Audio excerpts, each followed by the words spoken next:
Plaintiff Caleb Duggar says his mom wasn't around much when he was a child, and that affected his view of relationships.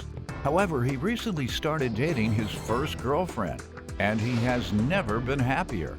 Caleb subleased his apartment to the defendant, but he's suing him today for unpaid rent.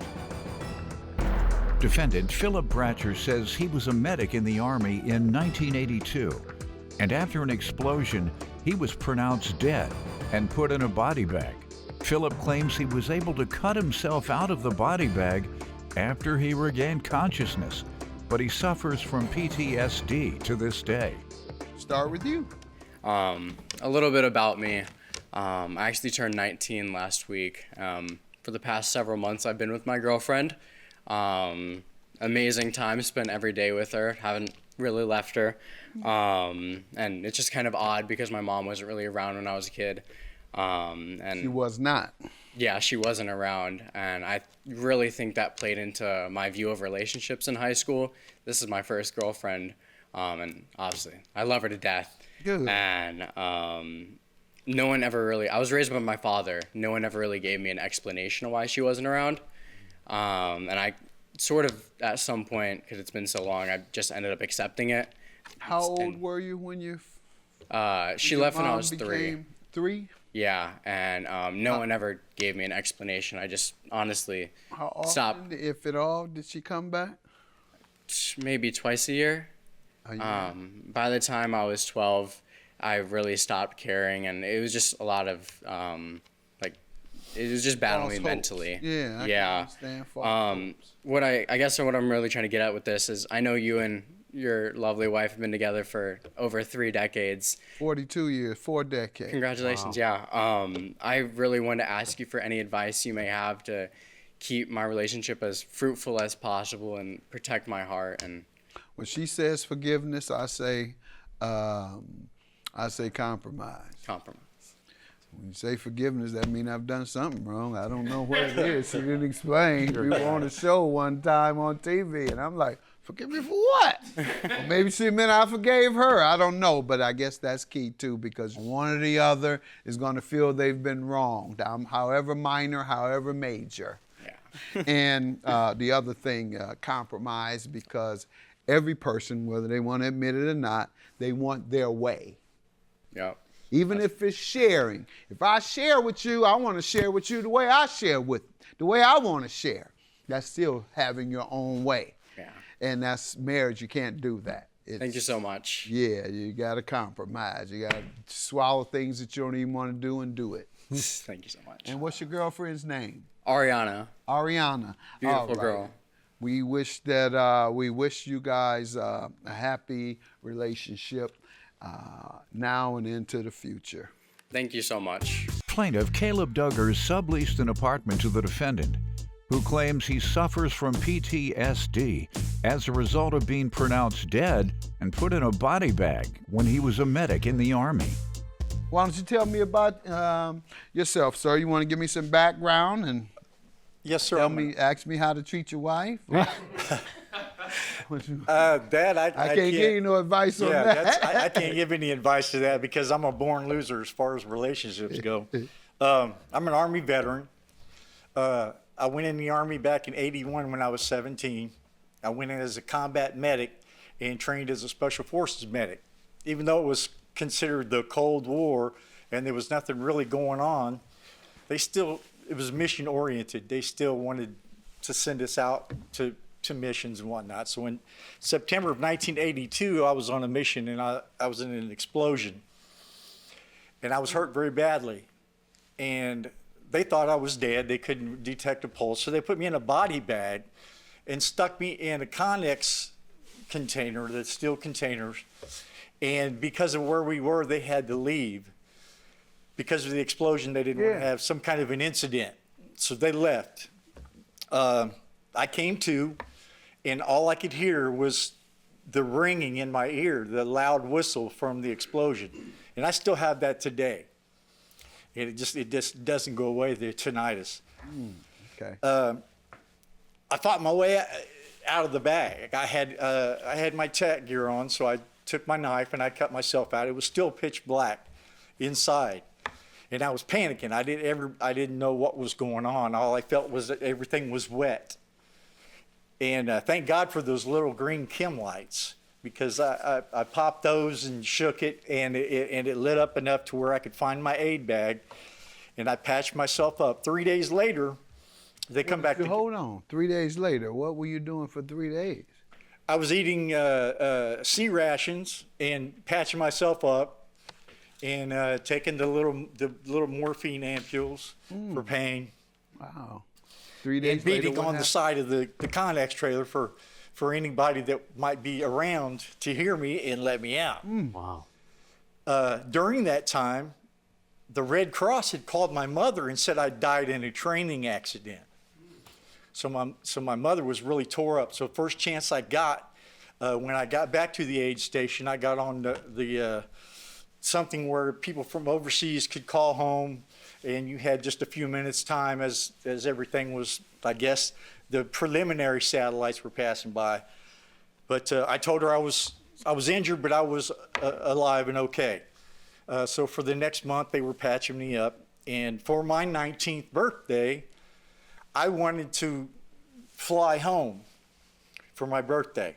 So I had to sign a waiver because of the concussion blast and everything. My second oldest brother and I had words before I was deployed. I never got to tell him I loved him.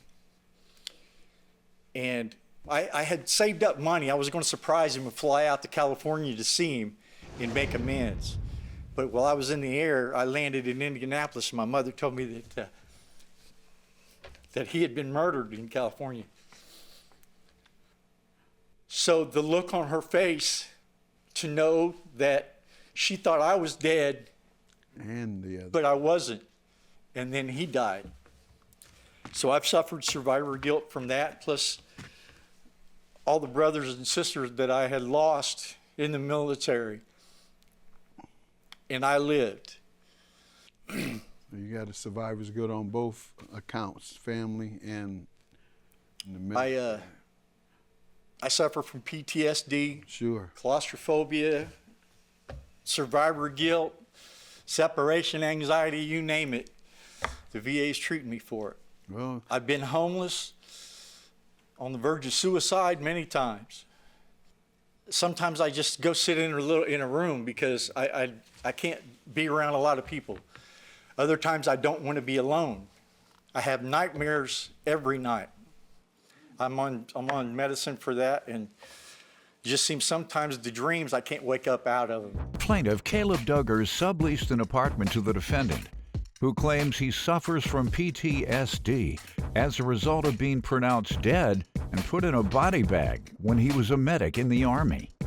do you think you get enough support from the government when you come home? No, sir, I don't. To be truthful, I try to be honorable, forthcoming, and truthful in everything that I do. As part of my military, my discipline, I try not to lie. I try to always present myself, because I've clawed from the dirt, literal dirt, up to where I had a good job. And I had to find a place. So I looked online, and that's where I became familiar with Mr. Duggar. Okay. I didn't want to be homeless again, so I pretty much begged him, like, I need a place. If you look at pages 8 through 17. Let me allow him to first tell I'm me sorry. about the rent, but it's very disturbing and upsetting to hear, as so many veterans state that they feel neglected by the very government that they fought for and sacrificed their lives for. All right, now that I got that out, tell me what's happening with the rent. First of all, thank you for your story. I know it's probably very powerful to tell. But with the rent, I was originally living in a 2-bedroom apartment, no other roommate, just me. In mid-December 2021, that was a time where things were going pretty good with Ari. We had made the abrupt decision to move in, and I had listed up the apartment, and I put it online, And pretty expeditiously, Mr. Bratcher reached out to me, and he let me know that he just needed a place to stay. And I know about needing a place to stay, so I was sympathetic towards it. And we had a verbal agreement to pick up the rent that I was paying, which is $520 per month. He had sent me that via Cash App. And I let him move in for the month of January. And February, we finally had a lease signed. And we got all that taken care of. And he ended up paying February and 2 payments a little bit late, and getting that all settled. And he ended up paying March as well, only $100 though. But I was also sympathetic during this time because he did mention to me, he was very well at communicating with me, that he had fallen at work and that he was getting workman's comp and specifically $90,000 in Veterans Association. I'm familiar with it really, but Well, you know, what makes me feel best in life, best feeling I have, and the most fulfilling is when I give. Giving is thanking you. When I give to a person, I'm thanking them for allowing me to give to them and allowing me to have a feeling of happiness and joy. I get joy in giving. It's a good feeling. So in that same vein, I'm going to get you your money because you deserve it. But I need to feel good after hearing that. So to make me feel good, sir, I'm going to pay that judgment out of my pocket. All right? Judgment for the plaintiff. You'll get the check from me. Good luck to you, sir. God bless you. We got you, sir. thank you, Your Honor. I'm very sympathetic towards your situation, and I hope you do what you can to be able to make it in this world. It makes me feel good to know someone your age that can be that compassionate towards someone that you've never met. This is the first time I've ever met him in person.